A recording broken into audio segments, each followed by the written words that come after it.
Hey, Jimmy!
Oh, beanball.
No.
Okay.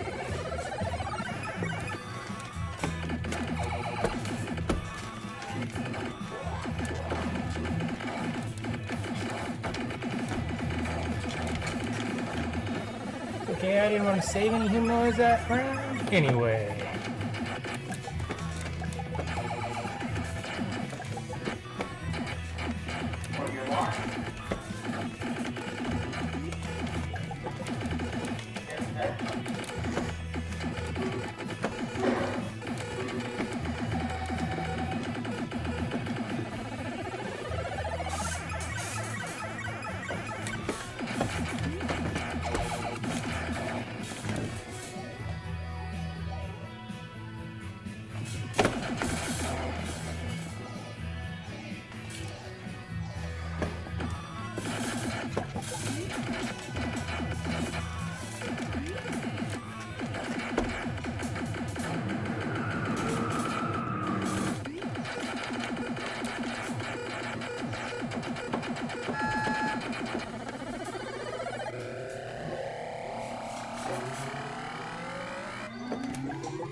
No, no save spots, no save points, none of that stuff here.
Come on.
Jesus.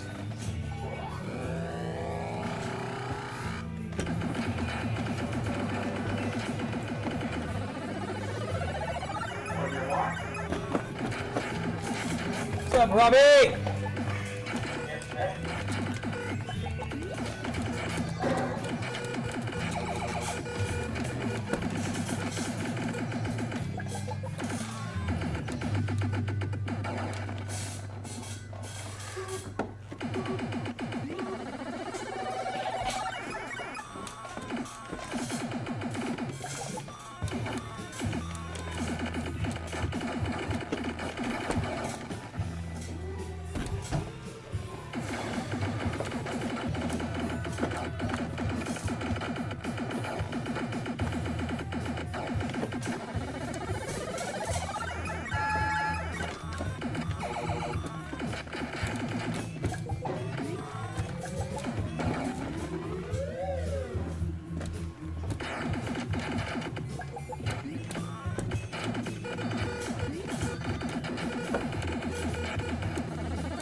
I'm having the hardest time with this set of ways.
Almost.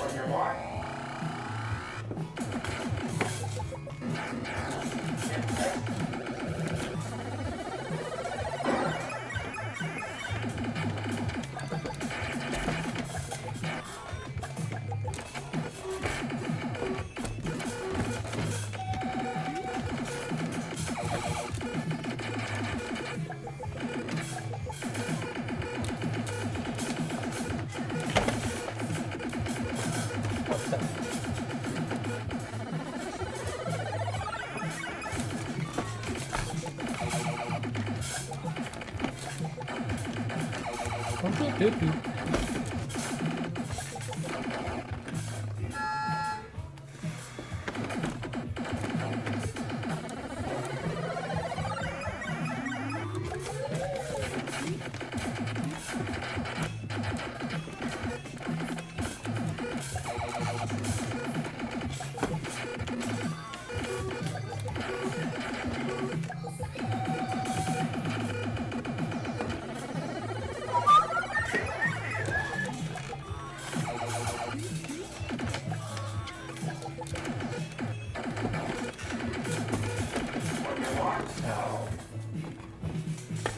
Shagtastic.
Third time.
Hey you guys, I can't tell if I'm live here or what. Turn around, see if I'm on there.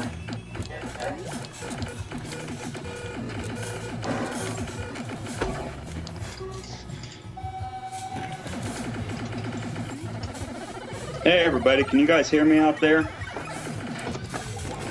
Get this thing situated so we can actually see something. Gotta shot that guy. Shot at him. Missed him.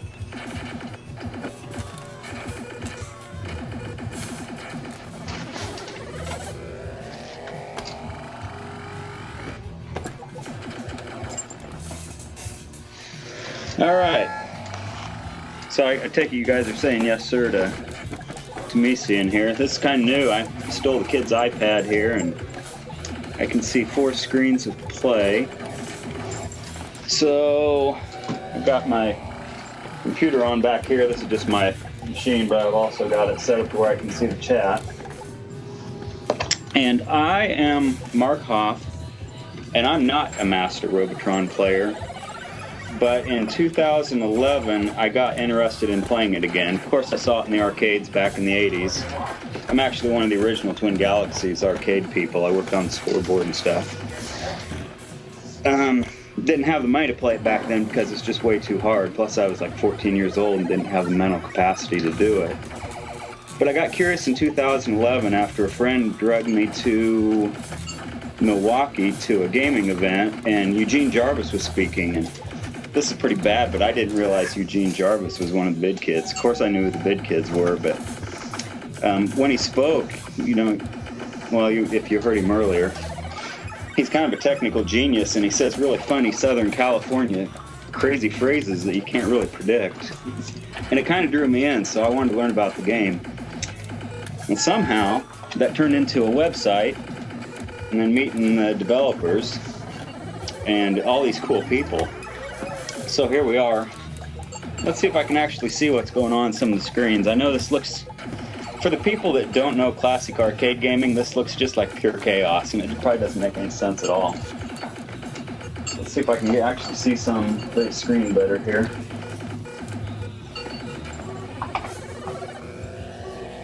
Figure out how to make that full size. Here it is.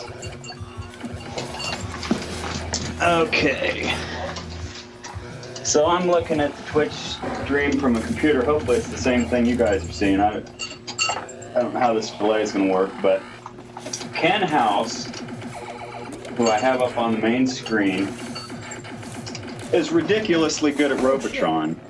And he's hardcore and he's funny, but he is actually the first person. Before I was interested in Robotron, he was the first person I knew of that was still carrying the Robotron torch, talking about it technically. And it was really pretty fascinating. And he was talking about, 100 million. And I'm talking back in, gosh, I bet 2008, back when the old Twin Galaxies was going. I had a friend that was a mutual friend of Ken's. And so he was really passionate about this game. It's like, wow, this dude's hardcore. Of course, at the time there was the old scoreboard and there were some other things going on. He was really passionate about wanting to bring this game to its proper glory, like what you see now. These guys competing. It's a fairly elite game. And so the course of meeting Ken and kind of getting that seed in there. There were other people that were doing the same thing, like Dane Tulloch, who was waterborne on here. He was also promoting it. I just didn't know Dane yet. So time went on, and that Milwaukee event happened, and I started playing Robotron. And God, I got compulsive. I was playing like 3 hours a night. It was like a heroin addict out in the garage in the quiet. It's like hoping everybody would go to bed so I could go out there and battle this evil game. But it took about a year to learn it, and then the website came along, just to get the stuff out there, because all the stuff had been learned. Met Eugene and Larry in the summer of 2012. Star World's Arcade put on some really cool 30th anniversary events. Had a lot of interesting people there, like Larry and Eugene. Let's see, what else? And then everybody just kind of started gathering. We met over at the Williams Defender Player page, which is just encompassing everything Williams Games anymore on Facebook. So this 100 million Gauntlet came along, and what we've got going on with Ken. Ken plays at a really high level, and what I mean by that is that he knows how to balance the risk versus the reward. So he takes some hardcore risks sometime, like gathering, you'll see him gathering humans real close to dangerous situations, and he survives that. There's a lot of other stuff that's going along to even let him survive that, but the average person will be on the wrong side of that risk versus reward. It's like, oh, there's 3 humans near that brain, I'll just go get those, and you'll end up dead. Which was totally the psychology intended in 1982, because it made a lot of money. You know, pull those quarters out of your pocket. And Eugene and Larry, coming from their pinball background, they were calculated. Those Williams boys, boy, they were smart, but boy, they must have been good at chess too. A lot of psychology, a lot of head games that just came natural to understanding how to program. And that's kind of cool in itself. But there's also somebody that never gets talked about in this whole thing, and that's Steve Ritchie. I think Steve Ritchie is probably the spirit behind a lot of this. You know, you guys know him now from pinball, you know, AC/DC pinball, Star Trek pinball at Stern. He's working there now, and really interesting character. But man, he knows psychology well. Even when you talk to him, he's one of those ornery people. Really, really ornery. And he's a little intimidating too, but I think he means it well. So I think that his friendship with Eugene back in the 70s when they were working at Atari, I mean, they were buds. I think that had a lot to do with what came about with Robotron. So Steve will tell you that he was the #1 fan of Robotron when it was in development, and that's pretty cool. He said, you know, I don't know all the truth of this stuff, but he says that he's the one that named Robotron. Larry'd probably have to define if that was the case. Let's see, also at the time Robotron came out, Tron, the Disney movie, was coming along, and Disney did not like the fact that they had the word Tron in their name, so there was actually a legal issue with that, and glad it turned out the way it did. Otherwise we'd have some other robot wars or something like that. Let's see what else is going on. I keep getting distracted here.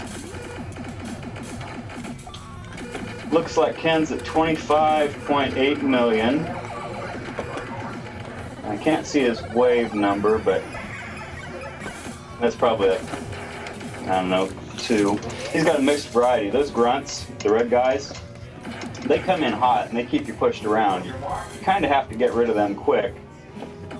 But the other thing that's happening is that those spheroids, not spheroids, the enforcers, they're pressing on you also, and they like crossfire. They love to get you caught crossfire. So the trick is to figure out your angles. The grunts are coming at you full speed. The enforcers are trying to shoot cross stuff at you, and you've got to figure out an offense about how to get where you need to go so you're not being reactively on the defense. This game's totally like football, where it's back and forth. It's just at a very fast pace.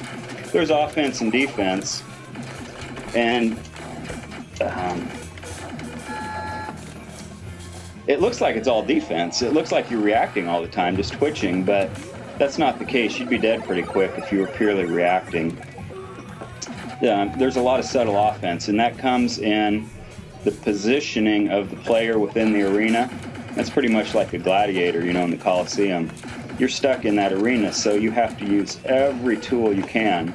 And a lot of that is player movement, you know, like even subtle things, like if you're going forward, he's changing direction. Sometimes it isn't obvious why he might be changing directions, but what he's actually doing is confusing the enemy shots. Like the enforcers will shoot their little sparks out at you, and they know where your position is. So if you mix up your position and change your vector angles, it throws those shots off so you can stay ahead of them. And therein lies the offense to this game, actually. And it's all the subtle stuff. Until you're actually in the driver's seat playing it, man, you just don't realize where the offense is, but there's totally offense. Even the beginning, that's weird watching these two screens. This one's live time and this one's delayed. It's like jumping back in So how are time. the scores on the other guys? Anybody know? That's how far off it is. Kind of lost my train of thought there. So anyway, with the enforcers, which is what you see around on the screen between those green guys, the Hulks, he was doing things to actually take the offense, even though it doesn't look like it to the average player. It just looks like chaos. And also, they've been playing long enough now, like Ken's been playing 5 hours. His brain has actually gone through a biological shift a little bit. At first, there was an adrenaline rush with this, and we're talking, you know, amygdala and all that brain stuff. But there is a true adrenaline rush that happens with this when you're being attacked, even though it's a pixelated thing. It triggers the same emotional and psychological effects of really being attacked. So with that, Ken's been playing long enough that his brain has settled out of that endorphin rush, and now he's probably really calm and just cruising. In fact, he might not even be processing a lot of this stuff, what he's doing. He's on autopilot. But that allows him, in that, there's a very elite thing, kind of like Olympic performers, where they zone in, and what they see in their brain is not really live time. To you, it looks really fast. To them, it looks really slow and orderly. And that's what's happening with these players right now. They're perceiving this game at a completely different pace than what you're watching it at, which totally seems like quantum mechanics. And I can't really explain it until you experience it, but it's totally there. So on the screen, I see him on the tank stages. These are the tough ones to learn because it's all finesse. And you have to play dodgeball. Everybody's played dodgeball, which is kind of cool that it became video emulated. But they will throw out shots, and it will make you want to run away, that fight or flight instinct, or that flee or fight. Those shots will come out, and they will press you into wanting to go in a certain direction. And if you go in that direction, you will die. You'll lose your player's life. So what you have to do is train your brain to be opposite what your reactions are, and it's really trippy. So some of those shots, instead of running, if you would actually go toward them or cut across them, you wouldn't get hit by them. And that's what you see these players doing. They're doing a lot of things that are totally counterintuitive to your emotional responses that you've learned since you were a little baby. And that's where the evil comes in. I think these guys are psychological Dr. Evils. And it made really cool games. You know, Defender, gosh, $1 billion in revenue or whatever it is. It's pretty amazing. I'm going to have to switch this bill through the chat. Just rambling here.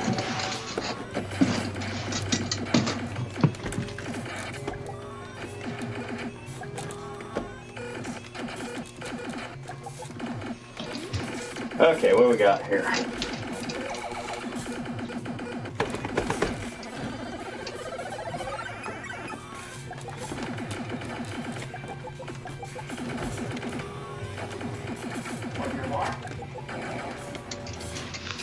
Okay, it looks like you guys were asking who Ken House was, and looks like you got that covered. He's a big champ.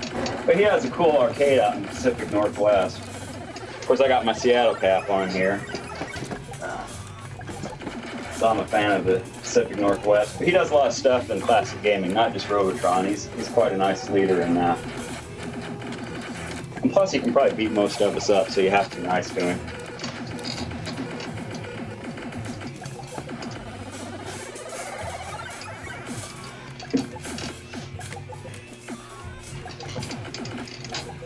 Larry, Nan's asking for this to be propped up.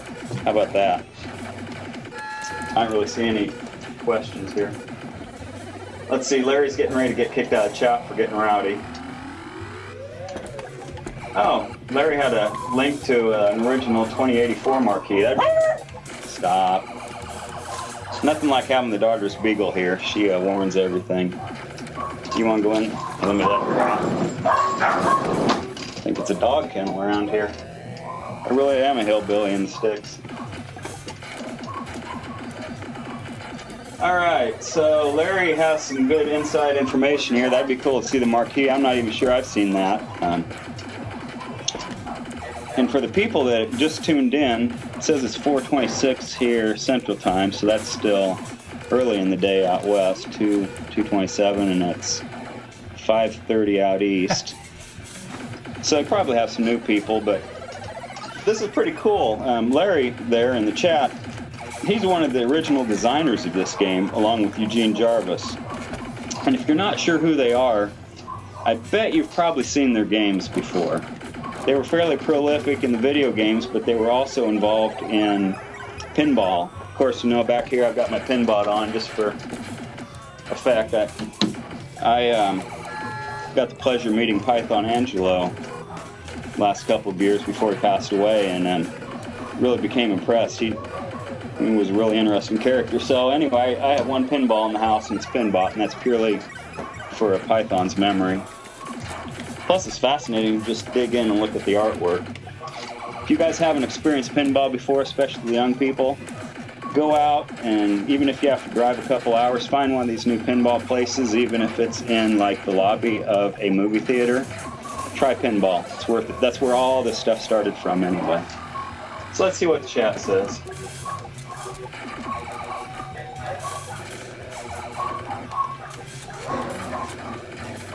Twin Galaxies Live PC Gaming is powered by Main Gear Computers. Can I get money every time I read that? So let's see what else. Oh, let's switch off Ken. Let's see. There's plenty of other brilliant people. Let me get my little mouse going here. Let's see.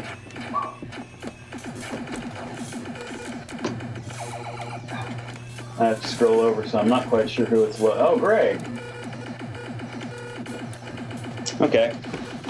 Couldn't quite see who it was, but Come on. Greg Hansen. Interesting character. This guy is one of the young guns. Like, he wasn't from the Atari 2600 generation, but he's nice as can be. I met him once again when I was near Chicago at some events, and he actually decided to passionately pursue creating an arcade in his house. And he does these really cool Arcade Impossible YouTube videos. If you guys don't know about him, check that out sometime. And I don't know how he became so passionate about arcades. I don't know his full story. But the guy is young, and you would swear that he was one of us 40-something throwback, pretending we're still in the 1982 arcade folks. Really interesting. So, he didn't obviously play this game since he was, 14 years old in 1982. He picked this up, and he befriended one of the Extreme Masters, which is Darren Cormier, who you might have seen play earlier from the keyboard. He got so good at Robotron, he decided to learn to play it on keyboard, and he mastered that too. He's a beast. But anyway, looks like we've got a message here. So anyway, back to Greg. Greg picked this game up, and he loves it. He loves it as much as David Gomez there, or Dane Tulloch, and he shows his skill here. I think he was a little worried that he would still be able to play this long. He said he'd have to play to at least 7 million to get warmed up, and he hadn't been playing much. So I can't read his score, but it looks like he's in 3 digits on the lives. So he's rolling. That's pretty impressive. Hey, Virtual Gaz, who is also Gus, who is also Gary Whittingham. This dude, if you don't know him from Facebook, he is the reason that a lot of us came together. Sometimes in any event, there's a catalyst, going back to your chemistry. Gary's a catalyst. He brings everything together. And if you love Williams games, he has a group that has all of the people. It has development people that talk, players, average players, new people just coming to these games like Defender and Stargate and Robotron and Joust. So say hi to Gary if you can. He's a cool dude. I'm turning around to read the chat. Sorry, I'm not real smooth here, probably like Jace would be, or Xander or Neo or those guys. It says, Mark, have you been to the Midwest Gaming Classic? Yes, I did go to that. That was my first reintroduction to classic gaming. A friend of mine said we should go on a road trip, so that's about 6 hours from here in Milwaukee. So we drove, and it was exciting, and that's where I met Eugene Jarvis. Like I embarrassingly stated, I didn't know that Eugene was one of the VidKids designers. I'd been away from games a long, long time.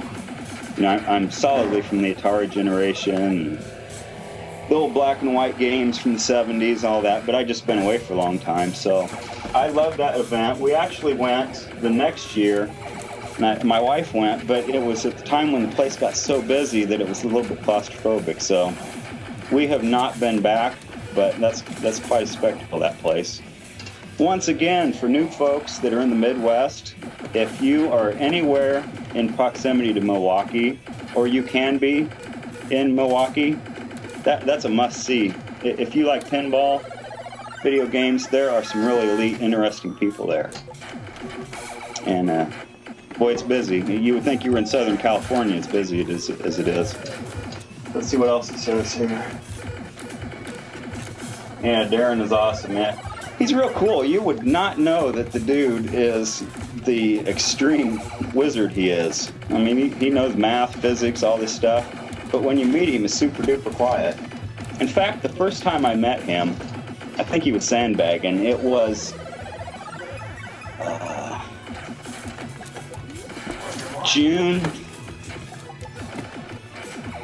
Well, whenever Star Worlds had the 30th anniversary thing that Eugene came to Star Worlds for the event, I was watching this guy play. He's real mellow, wasn't moving around, real calm.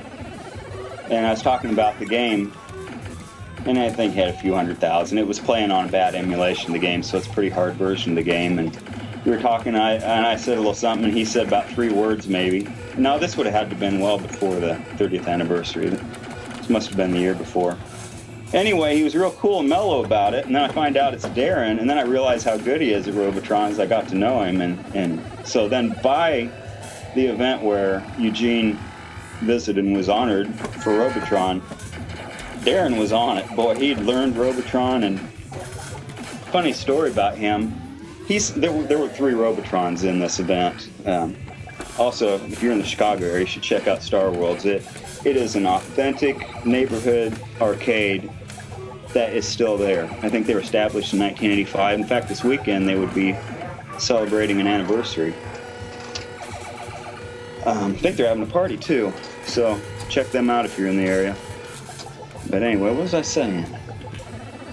Oh, anyway, Darren saddled up to Eugene. Eugene came in with his super cool wife, Sasha, who lets all this crazy geeky stuff happen. She lets him play with us overgrown kids. So Darren saddled up to Robotron, started playing, and Eugene was playing, and Eugene is really good at Robotron. Plus, Sasha said he'd been practicing because he didn't want to be embarrassed at the live event. And Darren says, I'd really like to meet the guy who made this Robotron game, or however Darren said it in a funny way. Eugene kind of chortled and laughed, and of course Darren knew what he was doing, but afterwards they got to talking. Eugene said, I didn't know if that guy was serious or not. And of course, you know, you heard Eugene talking earlier. He's pretty funny when he talks, but a lot of little funny stories. Darren is firmly rooted in the legacy of Robotron. Darren Cormier, another cool guy. He shows up on my Facebook, so if you want to know who he is, you can find him there. He'll end up with 3,000 new friends and wonder how this happened. What else do we have on chat? Am I planning to come out to the 2015 MGC or Midwest Gaming Classic? It would be fun to do, but family supersedes the game stuff. Part of my family is in Seattle, including 2 grandkids, and they are making a special trip back to Iowa, which is where I am in Iowa. And so they'll be around, so I probably won't be able to make that event. I'll be doing family stuff, which is the nice thing about the internet. It allows this kind of event with these people from all over. I mean, shoot, we've got Ken from Oregon, and we've got Greg representing in the Midwest, and David Gomez. Let's go find David. Let's switch over to him so Sorry I didn't commentate on Greg's play a whole lot there. We can always come back to it. But I can see that he's doing really well. He's not going to be dying off anytime soon. Maybe Darren will be back later too in this 24 hours. He's doing some family stuff, but that'd be cool if he came back and did some keyboard play. Looks like David pulled up. Oh my gosh, David's rocking some Dre beats. See us 40-something guys, we can be hip. We got going on. Oh, I can see his screen clear. My gosh, it says he has 224 men. I'd have to play about 224 games to get that many men built up. 27 million. And I just see he got tagged on the tank wave. That's a tough place where he got killed off on the tanks. Most people would lose like 5 or 7 men on that. Looks like he's going to lose a couple. Eugene was talking earlier about how that wave can backslide you really bad. There are quarks, the little round circles that are making those tanks.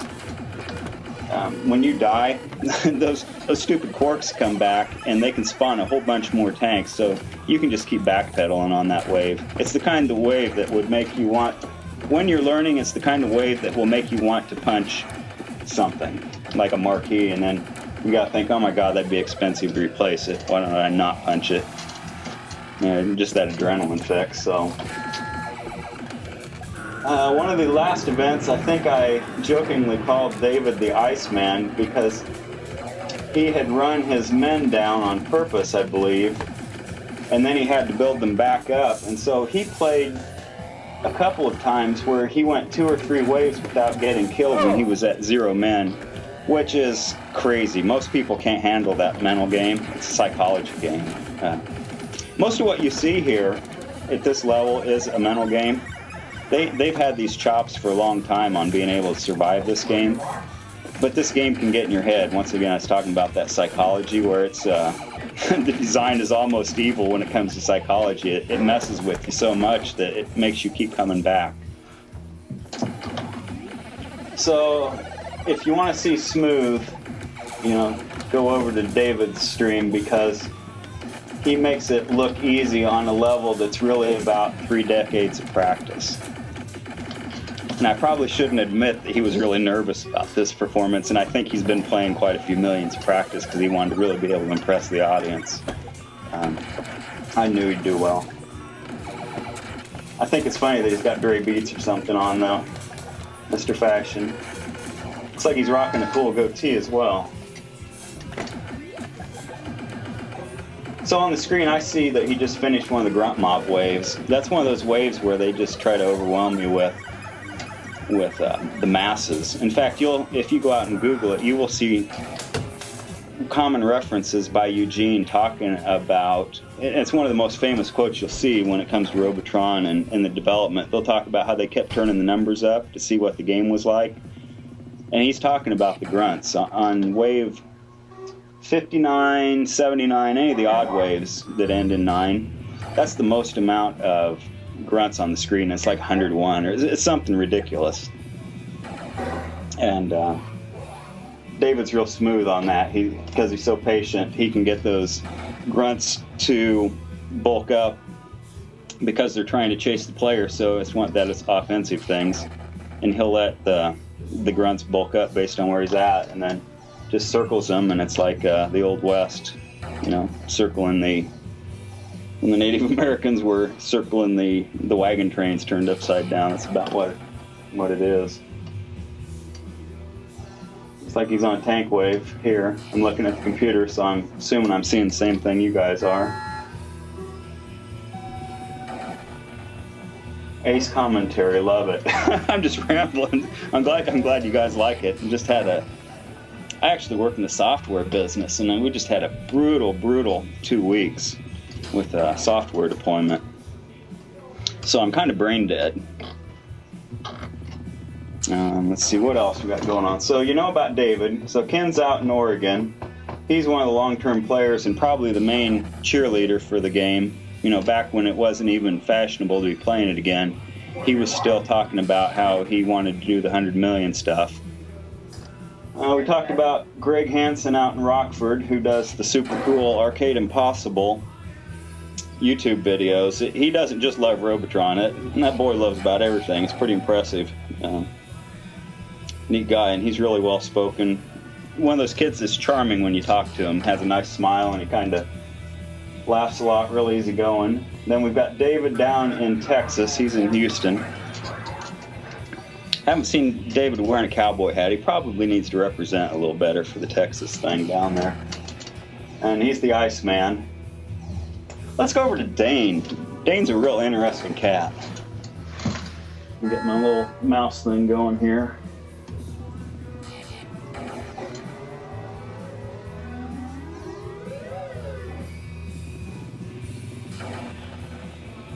Scroll over to see him a little better. Okay, Dane is the real cowboy in the bunch. This old boy, he's the I call him the people's champion of Robotron, because he's loved Robotron for a long time, but he just really got good at it the last couple of years. I was aware of him shortly, probably in the fall of 2012. He sent me an email or something or other.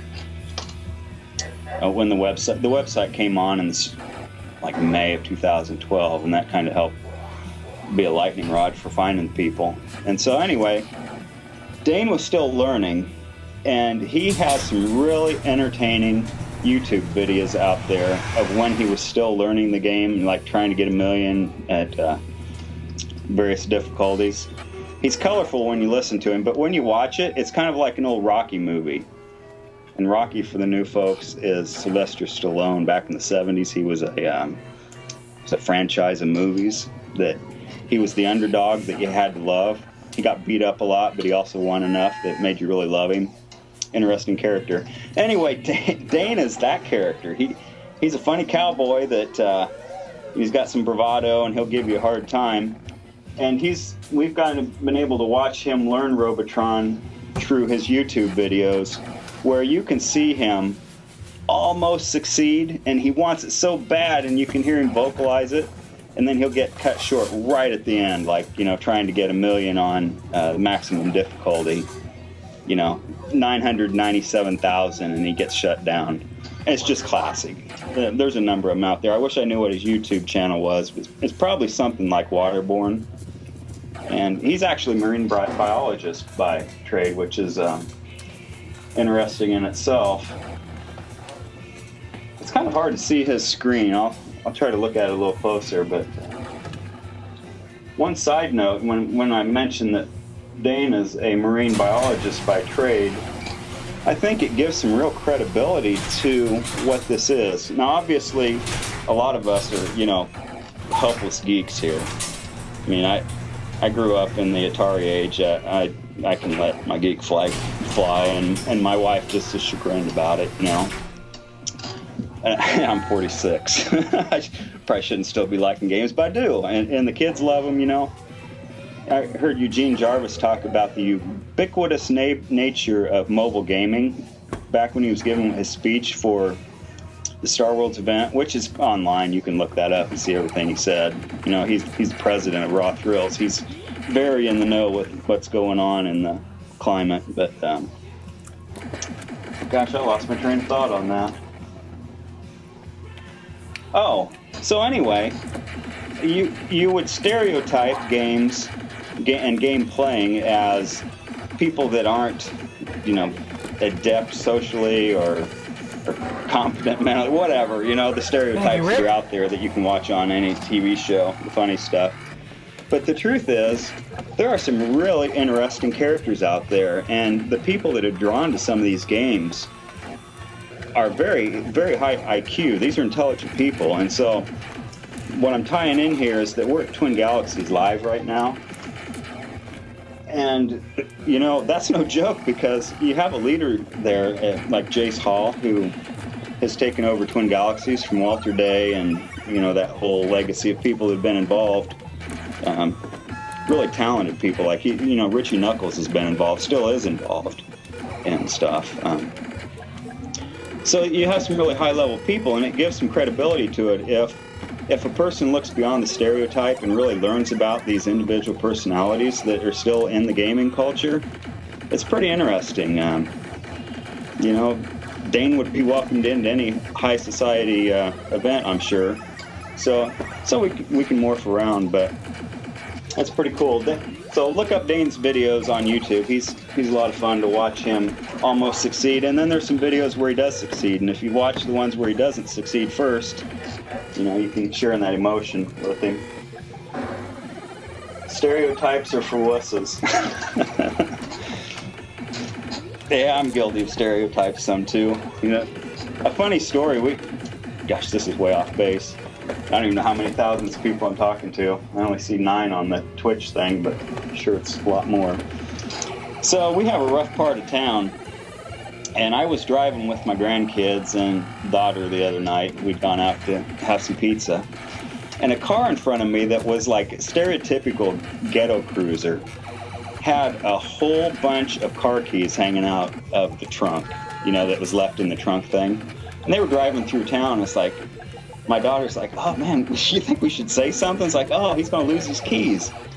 And so I looked in the car, and there were some questionable things with some of the attire and the hat apparel. And so I made a stereotypical judgment call, especially with the kids in the car. And I didn't follow them to tell them that their keys were in there. I didn't follow them into the rough area of town. So anyway, stereotypes, as long as they aren't hurting anybody. What do we got here? At least for people who use them every time to assess the people around them. Well, if you stereotype me as a hillbilly, you're probably right, because I'm straight up hillbilly. I'm from the sticks. I'm from southeast Iowa, you know. We call streams cricks, unless they're bigger, and then they're creeks. So, anyway, I don't care. Hillbilly stereotypes, I'll own whatever. What else should I tell you about?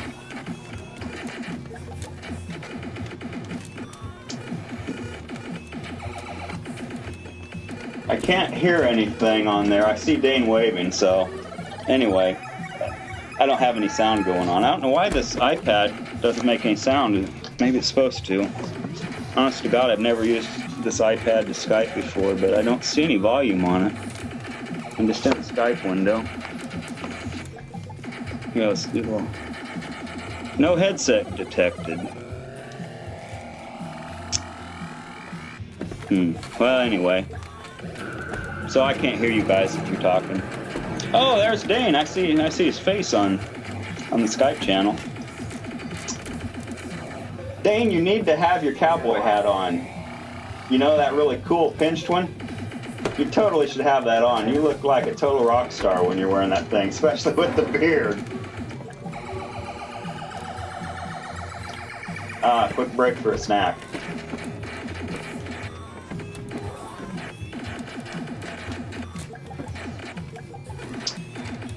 So, I don't know how delayed it is you can hear me, Dane. I was telling about how some of your YouTube videos where you almost succeed but don't quite succeed gives you that title of being the people's champion. I suggested they go out. So if they can hear you, you might want to tell them what your YouTube channel is.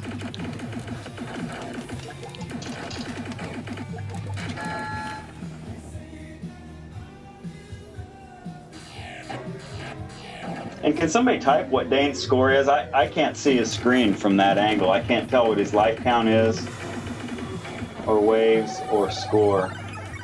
I suppose I could look at David's, probably not too much behind it.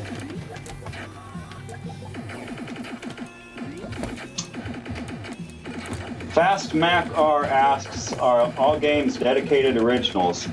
Yeah, that's the case here with these 4 people, because they're all dedicated arcade enthusiasts. But they wouldn't have to be. Like earlier, Darren was playing from his laptop and a keyboard.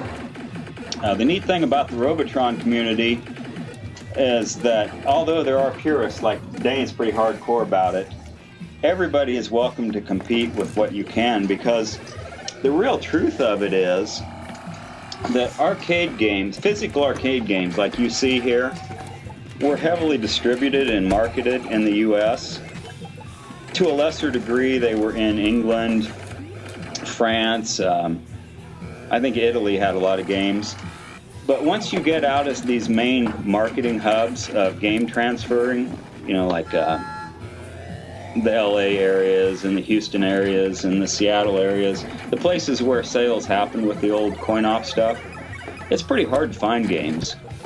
I am 6 hours from Chicago, you know, Chicago being the coin-op mecca from the 70s, especially for video games in the 80s. I could not go out and find a machine to buy. In fact, I do things like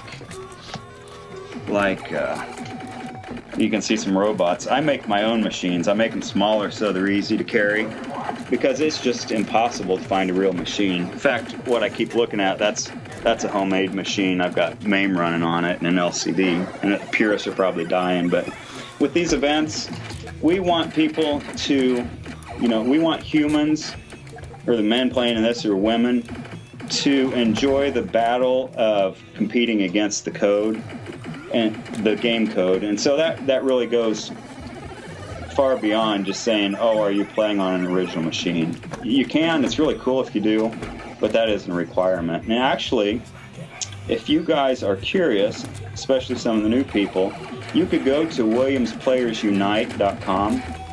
It's a website run by Gary Whittingham, that guy I told you about earlier, that's a catalyst to pull people together. If you look around on that site, you will find an easy download for Robotron MAME, and that's tuned up where it plays just like a real machine. You can play a lot of the different variations over the years of the Robotron ROM sets. They're all labeled out there. And that's on Gary's site, Williams Players Unite. So anybody can do this. If you have a laptop, in 10 minutes you could be playing Robotron from your keyboard, and you could be experiencing this. So it's still not going to be the same as real arcade. Like I told you guys that Star Worlds is one of those neighborhood arcades that's been around since '85. You know, they're still doing the neighborhood thing. It's pretty amazing when you go in there. It's like a living museum. But they're having a party this weekend, so like Saturday night after this event's over, if you're anywhere near DeKalb, Illinois, you know, take some time to go support these places, because there are people still living the dream, and these people aren't making millions on this stuff. You know, this is all labor of love. So go out and support them, because you could go out Saturday night if you're in that Chicago area, anywhere in that vicinity, even if it's a drive, and you can have a party with a bunch of people. You can play Robotron, you can play a lot of games. You can play Cubert, and I think, I'm not up on the news, but I think that the developer for Cubert is going to be in DeKalb at the party. And I think the party is Saturday, but I don't know details. Somebody type on there if they do know the details. So I would even guess that Darren will stop by there. That was his home arcade where he really learned his chops on Robotron. Oh, I'd rather play on arcade or on PS2. Yeah, you totally can play this. It's hard to find the Robotron download code because they pulled it off Xbox Live Arcade due to some licensing issues with Midway, or probably Warner Brothers, who puts that stuff out. Warner Brothers would own the rights to Robotron. I think they own the rights to a lot of stuff in case they want to make movies, but you can totally play it on those things. And on eBay or places, you can still find those old Robotron download codes. I don't know what they cost nowadays. It used to be about $1. You can put that in and you can play that on consoles. Nothing holds a candle to two nice 8-way sticks and the leaf switch touch. Yeah, that means you're old school. That means you played in a real arcade. So some of these kids wouldn't have any idea what you mean, but they are cool. I actually,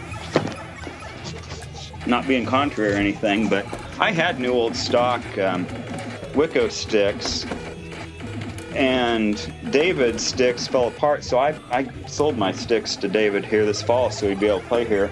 And on my setup, I've got X-Arcade sticks because I'm cheap. Those were like $20 shipped from the X-Arcade place, and I modified them a bit. They've got a special Rick, thing from there's this crazy engineering wild man named Jim Boley in England. I'm not sure what part of England. Pretty well. But the dude's a genius when it comes to mechanical tinkering with arcade stuff. So these X-Arcade sticks that were $20, he made these specialized fittings that go on the base of it, so it can play in 8-way or 4-way or 2-way.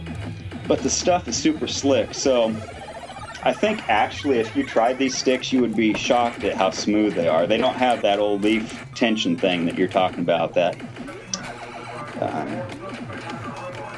this is going to sound really geeky to all these people that aren't arcade people.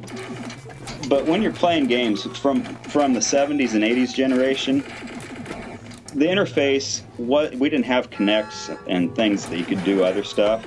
It was all tactile, the joysticks and the buttons. And when you played a game a lot, you could get a feel for the button. You could feel the tension of the metal springs inside the stuff. And it was a very tactile thing that went into your brain. It was a sensory stuff. You know, it's kind of like, oh, have you ever tried in the dark to find something, or maybe even finding the trunk latch? You know, you've got a sensory feedback thing going on. Well, that happens with these video game players. So if you played in the arcades a lot, I'm sure you love Wicca leaf sticks. But if you can let go of that connection, there are some really interesting options out there. So Wicca leaf sticks are hard to find. The rubber grommets, they're expensive when you can find them.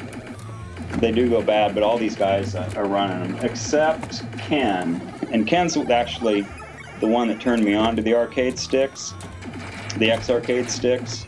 That's what he's playing with right now. Probably going to get him a multi-million-dollar endorsement when this is all over or something like that, you know, esports. And I just remembered I did not finish a story earlier. I was talking about Twin Galaxies and Jace Hall. The neat thing about what's going on, this ties in where I said that Dane was a marine biologist.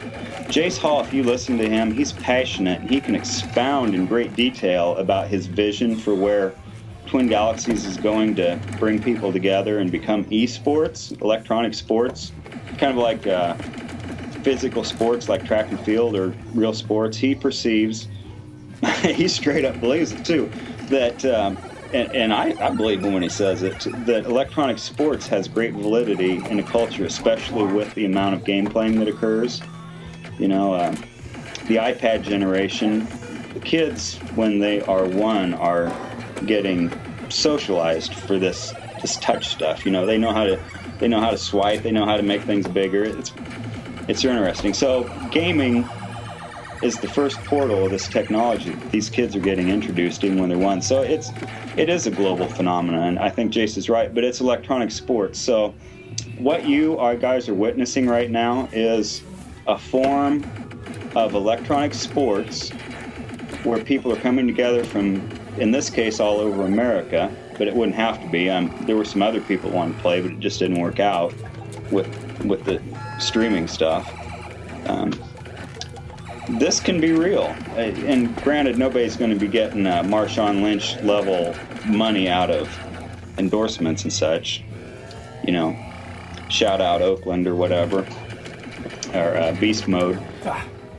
But this has validity. These are really highly intelligent people. They're very successful. Yeah, I think Dane Turlock in their business lives, in their family lives, and for a hobby, they're coming together and doing something at a very elite level that a very small part of even the gaming population could even perform. And it's being celebrated. Shoot, in January of 2014, when Twin Galaxies Live, which at the time was called 1337 Live Lounge. Anyway, Jace owned Twin Galaxies at that time, but it was like a big secret. It was a private thing.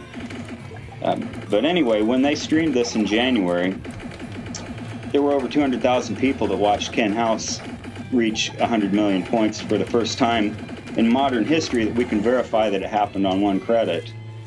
You know, that's hardcore. I'm sure there are more than 200,000 people, probably in the millions, that have seen the Donkey Kong competition stuff through King of Kong, which has been on Hulu and Netflix, and you know, it's a whole counterculture because the guys in Hollywood who produce stuff, they're about, you know, our age. They play games, so they buy into it, and that's why you see it in little bits and pieces on TV.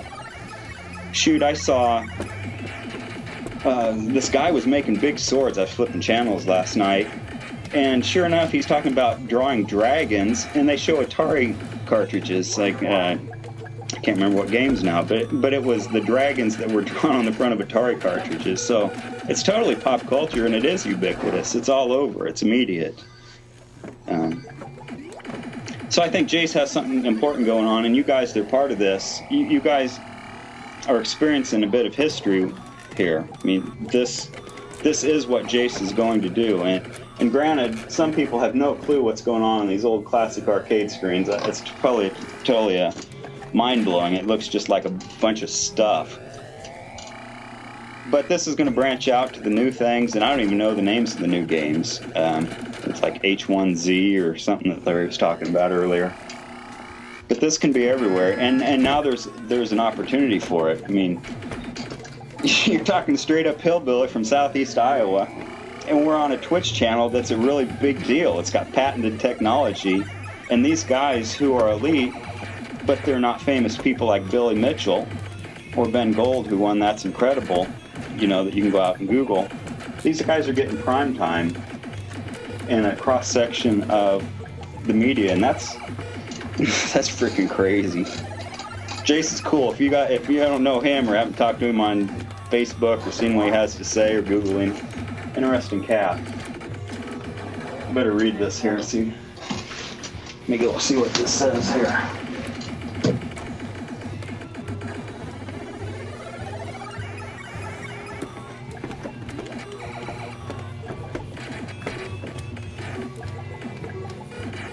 So many hours here on Pleiades, that damn game at the roller rink. Totally, I think that's where most of us played games. Like, back in the 70s, the entertainment was that on like Tuesday or Thursday nights, the school would have everybody meet up at the local roller rink where it was disco music and stuff. And we would play games. That's where like I first played Atari Stunt Cycle, gosh, all the old black and white games going back to, 75 or so. I started school in 73 or 4, kindergarten. Yeah, the skating rink. And man, you remember what it was like to slide back and get too excited and those wheels would go out from under you or your buddies would hit you? Let's see what else we got here. Every time something new comes on here, it makes me roll. So let me read for a bit.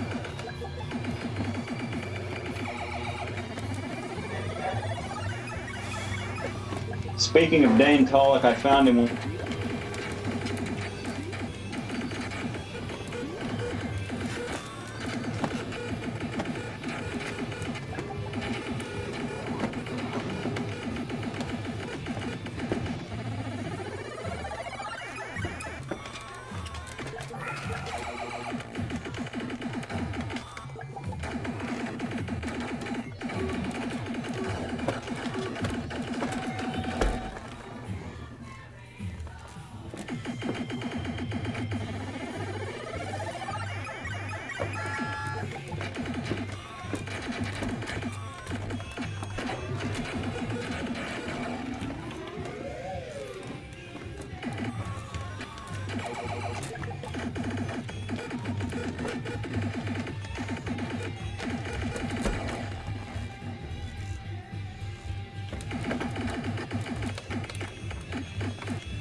Ouch.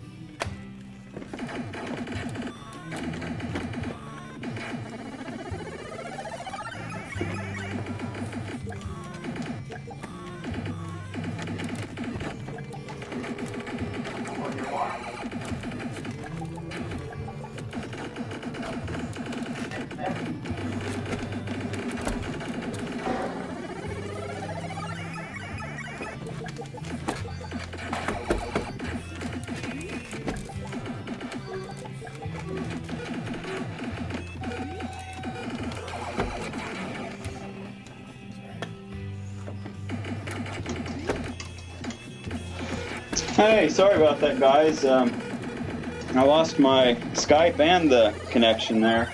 So anyway, the questions that you had on chat are gone. I assume I'm still here. In fact, I can't even see the chat right now, so I'm going to see if it'll let me log in.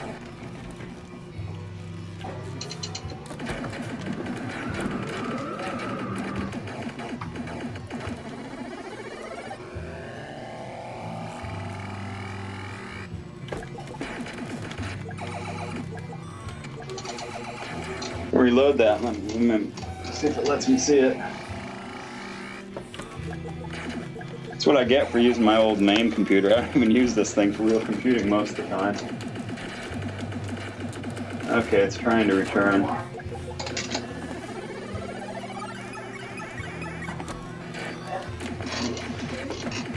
I don't know. Can you guys hear me? I can see the chat again, finally.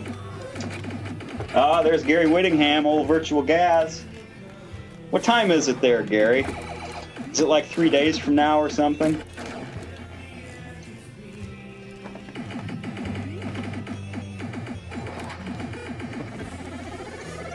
So if I didn't answer a question, just shoot it out there again, because it obviously erased my whole chat there. And plus it was scrolling. There was so much going on there. In the meantime, I will jump over and let's see what's going on in the gameplay.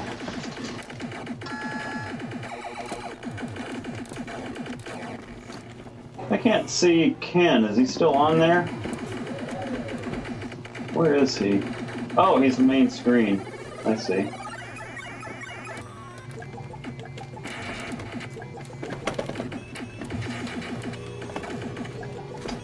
You know what? I didn't tell you guys the main key about this. This is actually debuting a really cool thing that Larry DeMar did as a gift to the gaming community. Man, Larry has totally embraced us players, and he didn't have to, but he's just way cool. So when he saw these people playing, and you know, Ken's passion for wanting to play long marathon games, and watching David Gomez try multiple times and finally hitting 125 million, you know, David was a purist. He wanted to play on the old ROM set that had a glitch in it, and so it'd reset. If you did an angle shot on an enforcer that was on the side, it had potential to go to bad part of the code, or part of the code that wasn't even there. So the game, the internal mechanism called the watchdog would reset. Like you'd be playing along, you'd be all hardcore, and then the game would turn into this colorful rug pattern, and it was like running on an like those moving sidewalks in the airport. If you've ever gone really fast on those, and as soon as you hit the end, all of a sudden it slows down, and it's like, oh my God, what just happened? That's what it was like when you were really in the zone playing Robotron. It would reset, and that carpet thing would become up, and you just felt deflated and empty. So this bit of marathoning excitement that these guys are so passionate about, it triggered Larry to pull out the old development stuff and think about the Robotron code. And what you're seeing, Ken's really shows it pretty darn well, as David's does. You can see that he's at 29,575,000 something there right now. And in the past, you could not see that extra digit. It would have said 9,575,000. $583,000. And that's because the development team of Larry and Eugene had chosen to mask out that extra digit when they had designed Stargate. There wasn't room on the screen for it, so they simply masked out that extra character even though it's being counted. Now, since there must have been a certain amount of template, I'm not a programmer, so I don't know the whole details, and Larry, he's on there in chat. I don't see the into it again. Anyway, he unmasked that bit so you can actually see the same thing that the code is, to see that you're 29 million something, and it won't reset back to 0 until he reaches 100 million, which is 23 hours away. So that's one of the cool things. That wasn't in the code. That's new as of Larry doing this tie-dye ROM set. And that's what this is a debut of. You guys are seeing ground zero. You know, June 1st, 1982 was when the production release to the public of Robotron is defined as, per one of the old Williams salespeople. And you know, today totally marks the new era of Robotron. You guys are seeing the tie-dye ROM set. I mean, this is totally a VidKids project. Larry and Eugene still work in the same town. It's like it's buffering, I don't know. Did I lose my internet? Well, I don't know what my computer's doing. I'm going to assume that you guys are still there.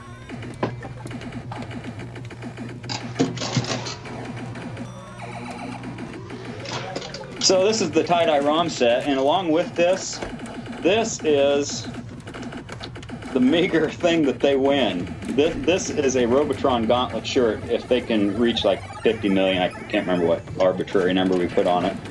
But actually, Eugene and Larry took the time to design these shirts. There aren't very many of them out there, and I only have like 2 left. So David has one, Ken has one because they've played a long time, and I've got a couple more here. I actually took one out to Twin Galaxies Live, so somewhere in the studio, Xander or Neo or whoever's still there, Jen has a shirt around there. You guys can hang up or whatever. Let me see if I can read this chat now. So anyway, this is the tie-dye ROM set. This is the public debut. This is it. You know, 30 years from now, when they talked about the ROM set, you can tell your grandkids that you were there.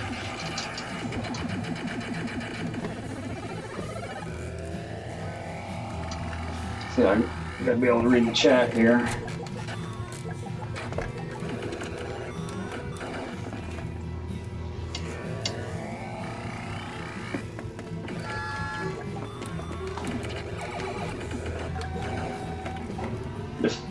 Defenders, I love watching guys going for full-on Vader battles, and that's a Space Invader. Defender's still being played. There's some really good YouTube videos out there from the Williams group.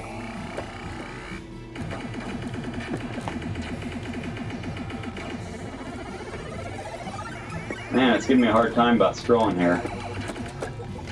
Only the best can camp in Robotron. You must have been at the summer 2012 stuff at Star Wars. Williams were the king of arcade games back then, and a slew of great games. Interestingly, all those programmers knew each other back then. You know, they all hung out with each other. Some of them, like Franz Lonzinger, that made Crystal Castles, he actually was on the same chess team as John Newcomer when they were in high school, and John is of Joust development fame. So back in the 70s, you know, there weren't a lot of places pumping out high-level programming people. Like, you know, you've got Larry from MIT or Eugene, I think, from was it UC Berkeley? It was a small community. I think I heard Eugene talk about the 1%er group. You know, now you can get programming stuff anywhere. So let's turn around and read some more of this here. Never forget the time I beat Crazy Climber. That game cheats. I don't know how you beat that game, but nice work. That's a tough one.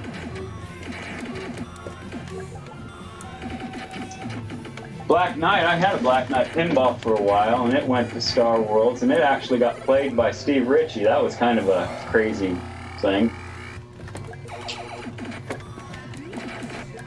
Remember I said Steve Ritchie's probably one of the one of the original evil designers. I think that Black Knight proves that Steve Ritchie is part of the tribe that had the whole philosophy behind Robotron.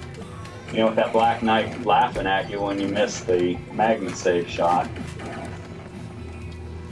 Okay. If you ever meet Steve Ritchie, ask him to do some of the old sound bites. All those old pinball games that he did voices for, he can still do them. It's pretty funny.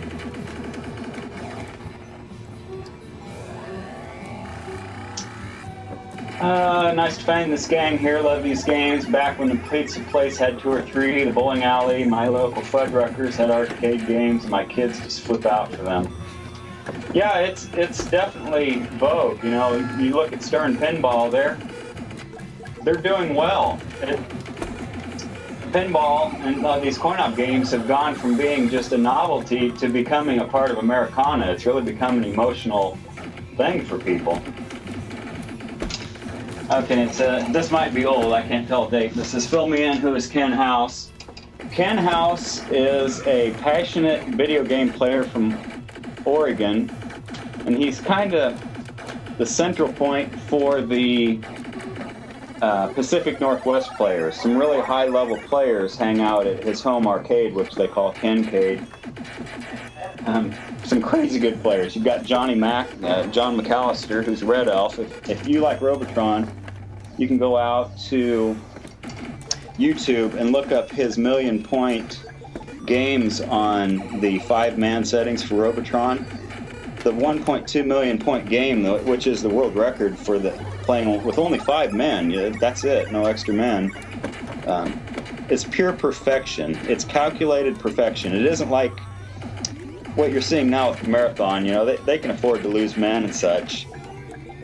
John plays it so calculated and so efficiently that he can get almost to wave 40 with only 5 men, and it's really quite a display. I'm sure there were thousands of games that led up to that. Anyway, those are people that hang out at Ken's house at times.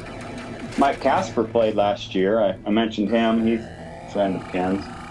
Ken's all right. Plus, he can probably beat you at arm wrestling.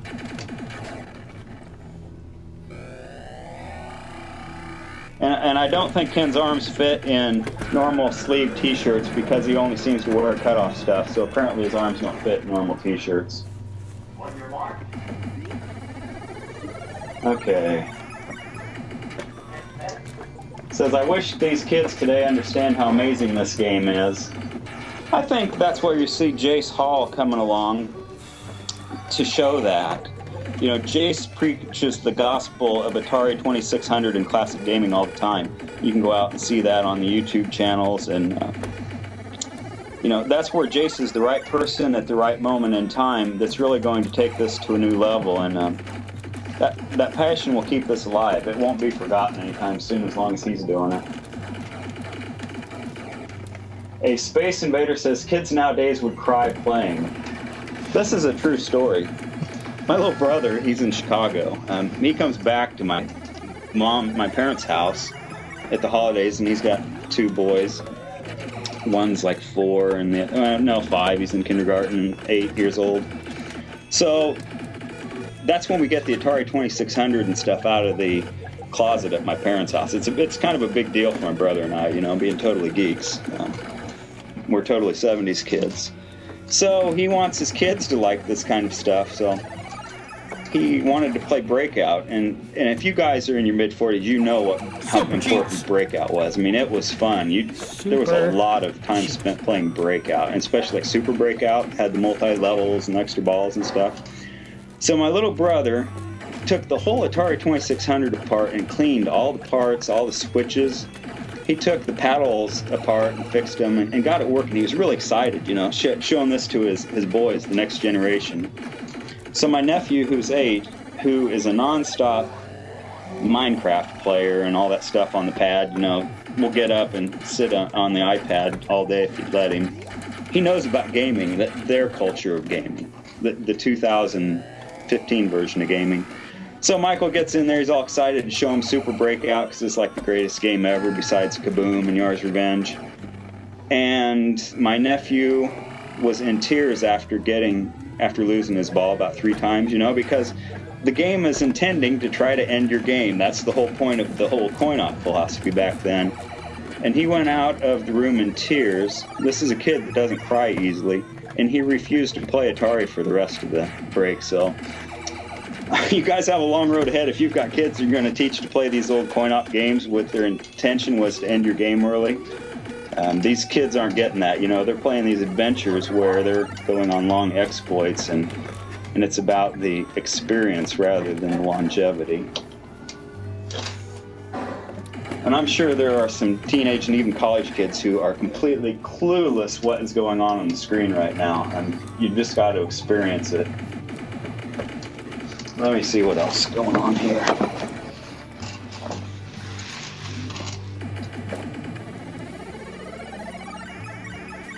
The scroll is really bizarre here.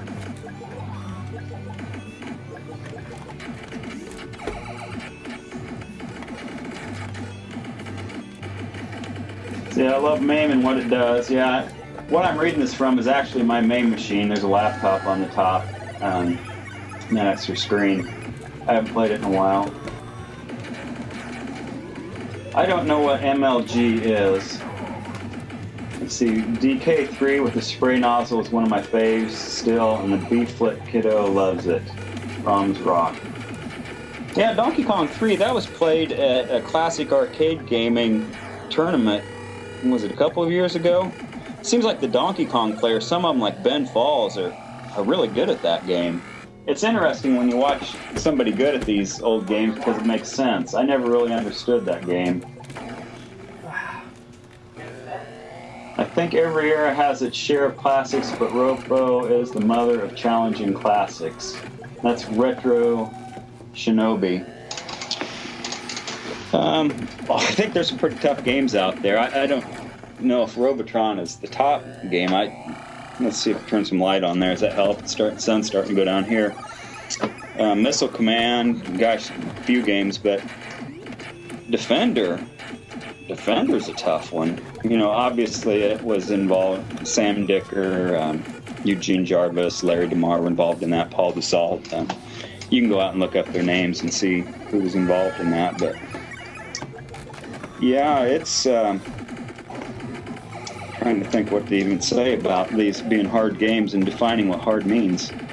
I think that what really defines these top games, and let's say Robotron's top 10, is that there's a risk versus reward factor, which you'll hear Larry say is what he felt was really his forte, even with pinball, which is kind of the casino gambling thing, which it makes sense why Larry has leading edge design, which is, you know, a top casino game maker, because this is all statistics on their end, and you know, profits versus time spent. It makes sense that you would have casino stuff as a natural output of this. Of course, then that totally goes against the Roger Sharp mentality, where he went in front of the New York Council back in the 70s and said pinball wasn't gambling because it was a game of chance that you could alter through, you know, like bumping and stuff. But I suppose the other side would also say that, yeah, it's probably a little bit of a gambling mentality. It's getting us to put money in something, and then it's figuring the psychology to take your money as quickly as possible, but giving you enough that you want to do it again. I heard Joe Kamenkow call it like a like button, made a Facebook reference. These games, the psychology, you might get your butt handed to you, but the experience was exhilarating enough that you hit the button to play again. It's the button they call the start button, and putting coins in, kind of like being the like button in Facebook. You want to keep doing it again, and of course that's the psychology of gambling. What else do we have here? Oh, Joust. Joust was another hard as hell game. That's the first game I got good at. I used to not eat lunch because it would get me $1. My mom would die if she even knew that to this day. But during 82, 83, I just simply didn't eat lunch. It gave me $1, and so that was 4 games. And I started playing Joust when that original ROM was still out there, where you could do the pterodactyl cheat. So if you could get to like wave 6, I think it was wave 6 or 7, you could build up a bunch of men doing the pterodactyl cheating and practice playing, so it gave you a leg up. But yeah, that's a great classic. John Newcomer and Bill Futzenreuter, who is a famous in the pinball world. He did that was his video game work, and he's a pinball guy. John wanted to make something, with really good physics, kind of like a chess game, and that's where you get Joust. And he got a lot of flack, I guess, in Williams because he wasn't making a typical shooter game like Eugene had just done so well with Defender. And John was a toy maker and wanted to do something different, see if he could do something a little more passive, and came up with Joust. And I guess there was a lot of internal politics. Joust almost might not have happened, but you had a really brilliant leader. His name's Mike Stroll, and he's still around on Facebook. Met him in Chicago last fall. Really interesting character. I mean, he was the visionary that was allowing all this to happen, being the president. He was connected to the money at Williams and was able to keep everything flowing. So anyway, Joust was revolutionary with the physics, the bouncing around. Quite a game. Totally different avenue than Defender and Robotron, but equally good. I guess that does put Williams right there at the top. It's fascinating. Two-player awesome fun. That reminds me, I have gotten to know Stephen Boyer, one of the ex-Twin Galaxies refs, who is one of the Mario Brothers players with Steve Plesath. And he's kind of filled me in on some of the Mario Brothers history. That's a game I was never good at. It's interesting to me, but I did not know that Mario Brothers was pretty much a different variation on Joust, and now it makes sense, when you see it with the levels and everything. But I think Joust had quite an impact, especially when you see that it infiltrated the Mario Brothers dynasty, or the whole culture of Mario. Zelnia, I've seen that name, or is that X being like Chris? I don't know how to spell that, but aren't you one of the Donkey Kong people, Zelnia? From that whole Mario Brothers culture? Let me scroll down and see what else it says here.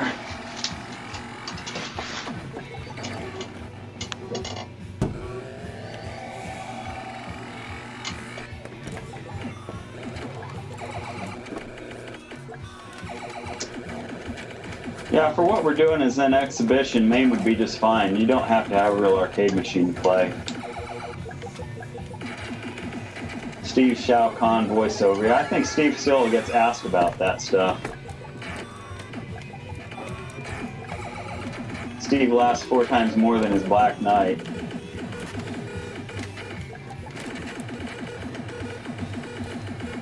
I did get stuck loading video, yeah.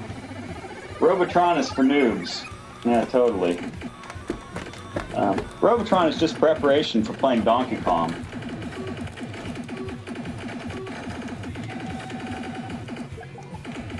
Oh, save the human. Yeah. No participation ribbons for the old school games. Yeah, but these old boys can win a t-shirt that's signed by the developers, and us geeks love t-shirts. Give me a quarter. If it wasn't for that give me your quarter thing, I probably never would have probably agreed to work at Twin Galaxies Arcade back from 82 to 84. That was my way to get keys to these machines, or get paid in tokens. I got paid in tokens a lot at Twin Galaxies, and I didn't mind. That let me play a lot of games like Star Wars, That's awesome stuff. Geometry Wars is a great modern game in the spirit of Robotron. I played that with a friend who at the time had like a 55-inch TV, and I have never been a drug user, but I think that probably is what taking drugs feels like. It was really quite a spectacle. Probably the LSD of Xbox. Joust 2. I just experienced Joust 2 recently on MAME last year or so. I'd never seen one or played it. Boy, the Joust 2 is hard. There's a guy out in California, Eric Liddell, who is extremely good at Joust 2. But I don't know a lot of other people that play it. There's a guy in Kansas City named Lonnie McDonald who's a major, well, you guys probably know him from the Joust, his billion-point quest that he did, like 100 machines in 100 weeks or whatever. He actually has a prototype Joust too, which is cool. Oh yeah, somebody mentioned Lonnie. Lonnie makes Joust look very sane. Yeah, he has that game down to the pixel perfect. I got lucky enough to be invited by Lonnie to his Williams event that he had when it was still WMS, the casino place, you know, where the original Williams was. So while he was playing, I was sitting with John Newcomer, which is kind of surreal if you're, you know, from the game era. And the guy that made Joust, you know, that's a big deal, John Newcomer. And he was studying Lonnie intently because Lonnie plays Joust and with pixel perfect precision. He understands the enemy dynamics so well that he knows where, just within pixels on the screen, where to position his player, which is the way you take offense in Joust. You have to think, you know, a few seconds ahead of the game. You have to process the game code internally in your head. And he was studying Lon, and he said a number of times, he said, you know, I see him playing and I see him doing this, and it just makes me want to rewrite that game to take care of some of the little details that were allowing Lon to dominate the game. So it's funny, you know, that was like 30 years later or whatever, and John's still slightly taking it personal that somebody has aced his game, you know.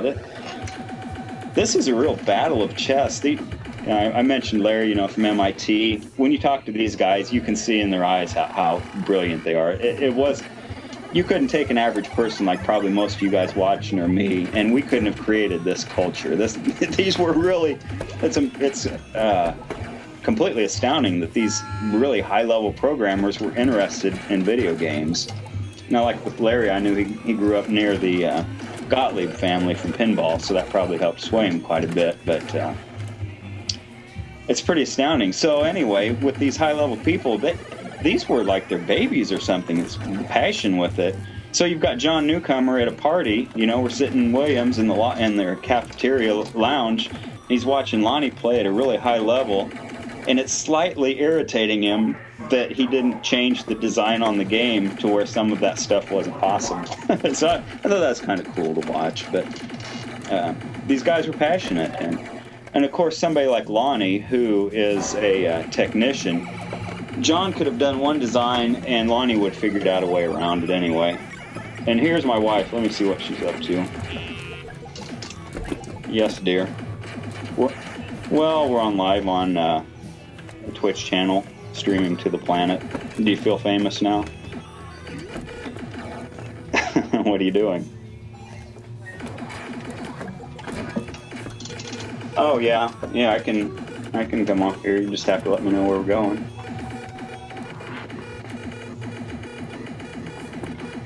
Well, yeah, just come get me. Are you guys far away?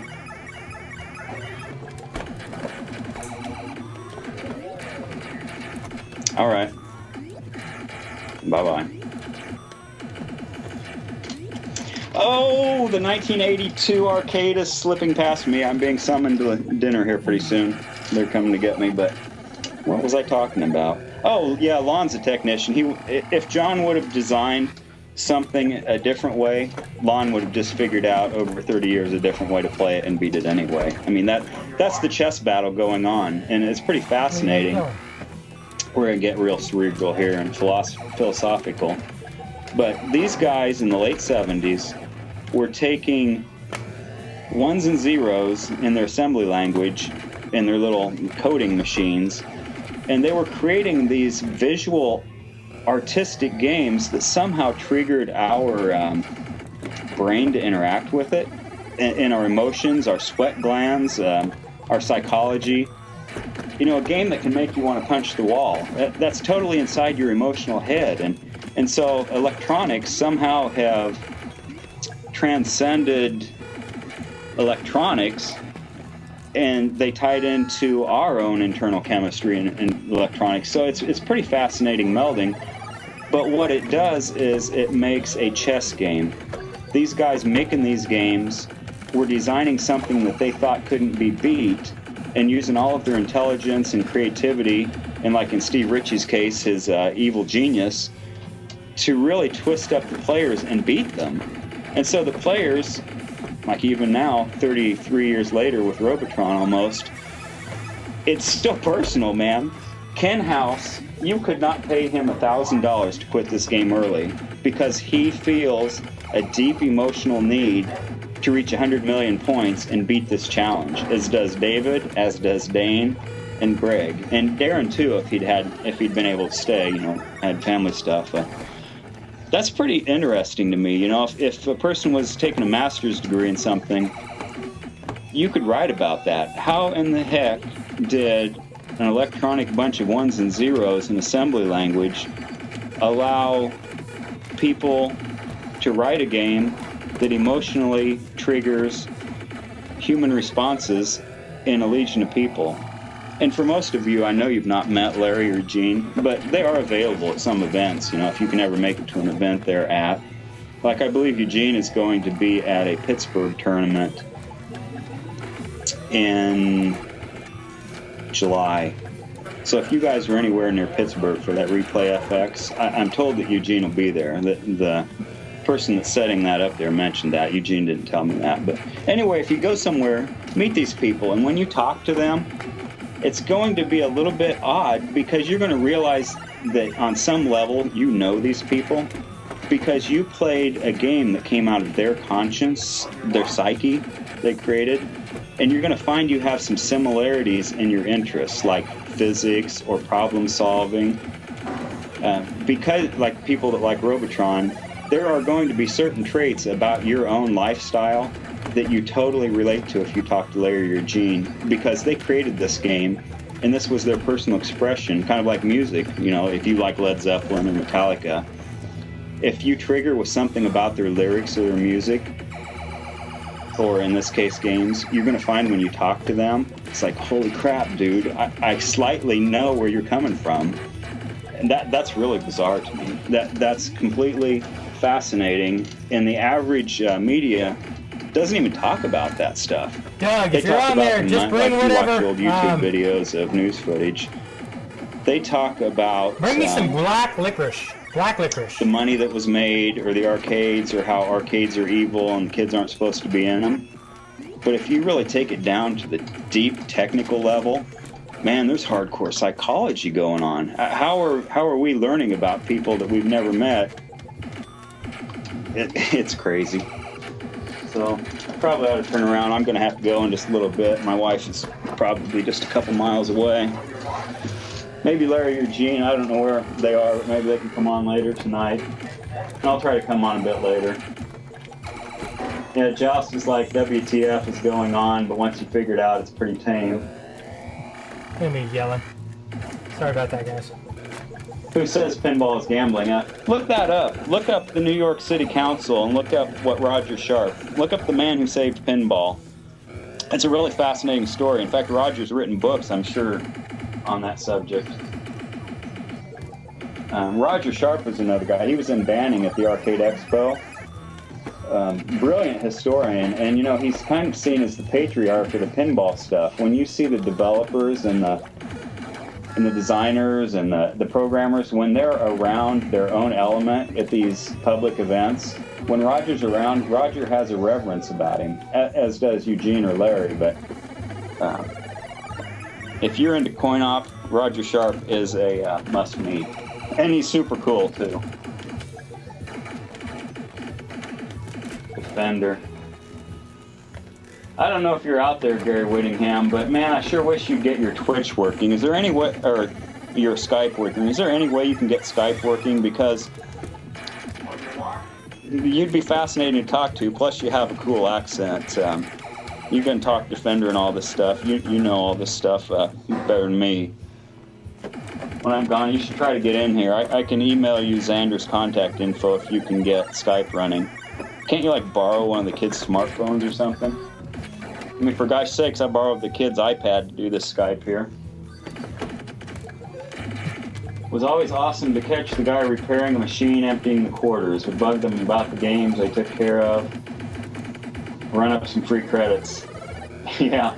learning to put credits on a Donkey Kong machine, that was exciting. And seeing the settings switch is like, it was like looking at the control module in the, you know, in like a lunar lander or something, seeing the little white contacts.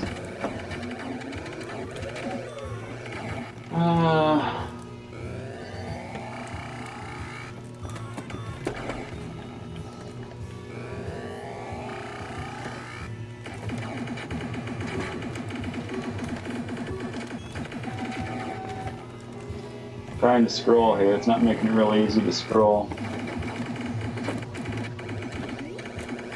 I don't know what SOE or MMO is.